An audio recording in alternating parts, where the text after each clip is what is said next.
Welcome to Professor Herrin's class. Thank you for joining us today. My name is Lucy and this is Maria. Our topic today is socio-cultural theories. Thank you, Lucy. Let's get started. Socio-cultural theories are approaches that emphasize that other people and the surrounding culture contribute to children's development. These theories state that development takes place through direct interactions between children and people who want to help them acquire the skills and knowledge. Factors such as socioeconomic status, ethnicity, and religious traditions can influence a child's socio-cultural development. Lev Vygotsky's socio-cultural theory looks at the contributions that a society makes that affect individual development of a child. His theory focuses on how cultural beliefs and attitudes impact how instruction and learning take place for individuals. More knowledgeable people can help a child acquire high knowledge and skills through social scaffolding. The gap between what a child knows and what they need to know is referred to as the zone of proximal development. Vygotsky states that every function in the child's cultural development appears twice, first, on the social level, and later on the individual level. Let's look at a few other perspectives. Learning theorists believe that children become different primarily because of their history of reinforcement and learning opportunities. Erik Erikson's theory of psychosocial development refers to cultural influences and contemporary issues as playing a major role in a person's development from infancy to death. Both Freud and Erikson's stage theories state that early experiences in the context of the family have a lasting effect on an individual's relationships with others.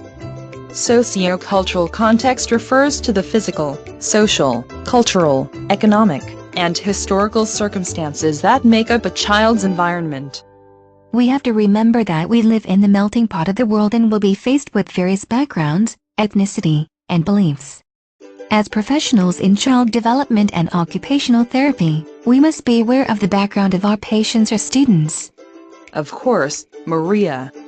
We have to consider that as an overall American society, we are an individualistic culture, but we still have groups that are collectivistic. Individualistic cultures allow more self-expression and independence. Collective cultures do not always allow for self-expression and are very group-oriented. Getting to know your patients and students at a more personal level will allow you to help them more accurately and adequately.